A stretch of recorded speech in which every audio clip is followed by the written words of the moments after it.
Connie Gault. I've lived in Saskatchewan most of my life, although now I'm living in Ontario, somewhat adrift there. I'm a writer, and I have been a writer for most of my life, and I've worked hard at being a writer for many years. And so I'm very happy to be the 2025 recipient of the Kloppenburg Award.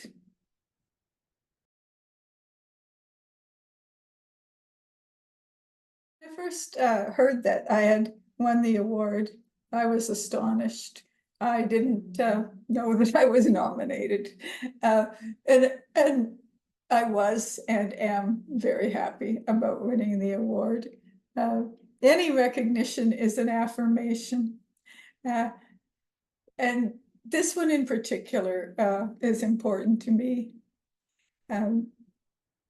As I said, I am somewhat adrift in Ontario, and to be recognized in Saskatchewan is a connection that seems to me both somewhat ceremonial and public.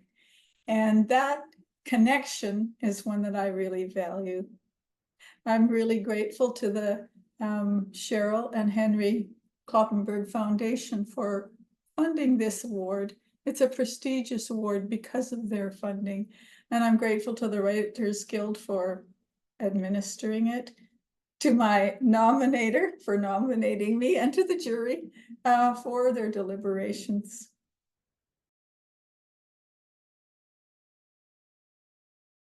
Yeah, well, I want to say that I have gone on record that I am not a Saskatchewan writer. That's because I don't like labels, like most people. We don't really like to be pigeonholed. But on the other hand, I have to admit that almost everything I've written, every story, play, and novel has either been set in Saskatchewan or it's about Saskatchewan people. So I guess I can see why someone might want to call me a Saskatchewan writer, and I certainly am not ashamed of that label. And when I started looking at my output over the years, it occurred to me that I'm very connected, not just to the Saskatchewan landscape and Saskatchewan people, which is true, but also to the writing community. And so I thought I'd say a little bit about that. So here is my first short story, published in Grain magazine, 1981. This is how little Grain was then, a tiny book, but pretty prestigious to get this first publication. And I want to say, in the days back then, when I was first started writing, and writing along with some good writer friends, we all celebrated every little tiny bit of accomplishment any of us did. And so that's another thing about the Kloppenburg Award, that it's a celebration of a writing career. And I think that's really important. Okay, so my first anthologized story in Saskatchewan Gold, I think maybe one of the first anthologies put out in Saskatchewan of Saskatchewan short stories. Coteau Books, another Saskatchewan publisher, sadly gone now. And Coteau Books also put out my first collection of stories, Some of Eve's Daughters. Look at this beautiful cover. That's Fred Varley painting. And notice a hardcover. Oh, not so many of them anymore. Sometime later, oh, I forgot to say, my connection to Grain magazine also went on for a short stint as fiction editor at Grain. And I also sat on the board of Coteau Books for several years. So I also, in between short stories, wrote plays. So several plays, luckily produced, many produced in Saskatchewan at 25th Street Theatre or at the Globe Theatre. And I owe a lot to the Saskatchewan Playwright Centre for the development of those plays. I also sat on that board for several years. They rope you in Saskatchewan. They get you working. Okay, next book of short stories. This also by Coteau. And here again, a lovely painting by Jane Zednick of Manitoba. Coteau also brought out my novel Euphoria. So this also reminds me that in almost every book that I wrote, I thank the Saskatchewan Arts Board. Also, a great contributor to my ability to live a writer's life.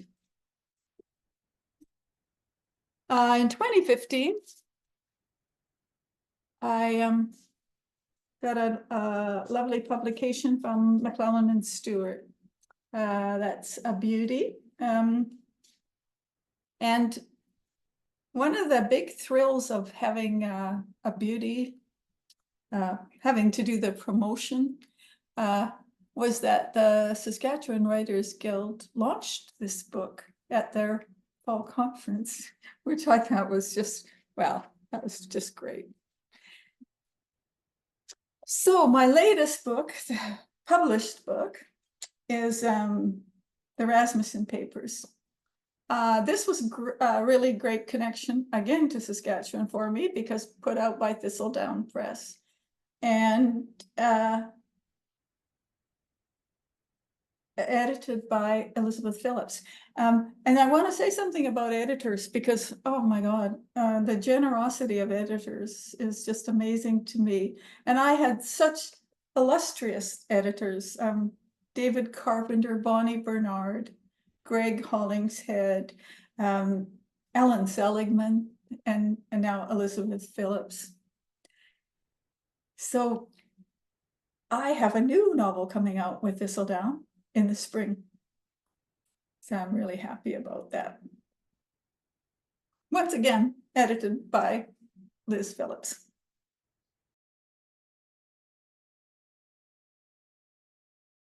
I'd like to read two small samples. One I'd like to read from the Rasmussen Papers that came out last year. And then I'll read a very short little bit from my new novel that's coming out in the spring. So this Rasmussen Papers excerpt, the novel's mostly set in Cabbagetown, Toronto. It's about a writer from Saskatchewan who wants to write a biography, and she's kind of pushed her way into a house belonging to two men in order to try and find the Rasmussen Papers, which she needs to write her biography. Anyway, on this day that I'm going to read about, she's had a bad day. So she says, "It felt as if I'd been through way too much. And these brothers, these unknowable, inimitable brothers were to blame. Old men, I'd had enough of them. And they were everywhere, everywhere I turned. On the streetcar earlier that evening, I'd encountered a bitter old man. I wondered if I'd met him before, if he was the same belligerent old fellow who'd laid his cane against my knee. Because this old man had a cane too. He'd left it deliberately out in the aisle, and a girl had tripped over it. Of course he was the same old man. Thinking about it made me angrier than ever. But then I remembered who boarded right after that. A tiny old woman dressed in most of the colors clothing comes in, from her two-tone shoes and striped tights to the ribbons at the ends of her bright white pippy long stocking braids. She stepped over the cane and sat down beside me. Eyeing the old fellow severely, she said, "He's lucky I didn't hit him. I feel like hitting someone tonight." I said, "I often feel like that myself."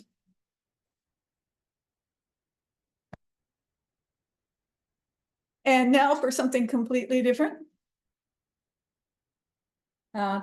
My new novel will be called A Study in Red. And It has two main characters, two women, and they both narrate. They're both first-person narrators. This woman is remembering from the present day. She's remembering the summer of 1962 when she was 13.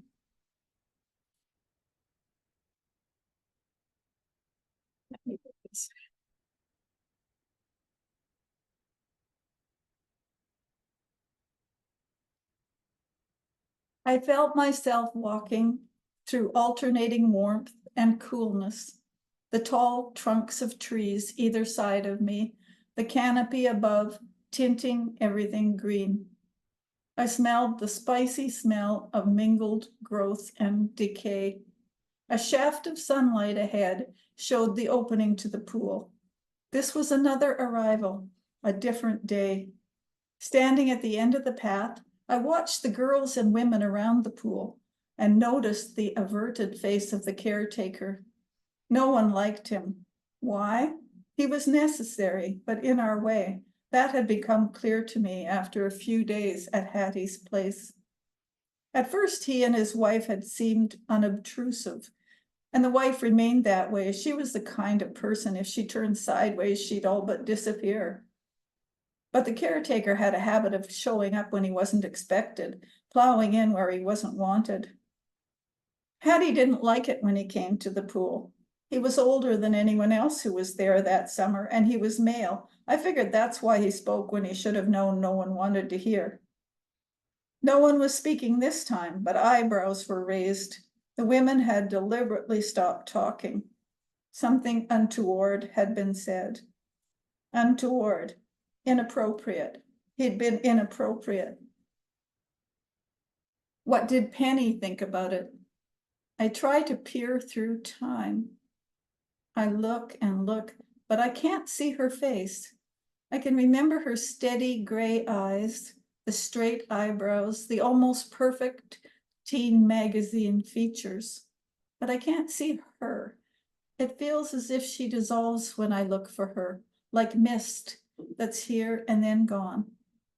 When we drove away from Hattie's place, heading east instead of west, heading home, the finality of leaving hit me. I knew I would never go there again. I would never again be the girl I was there.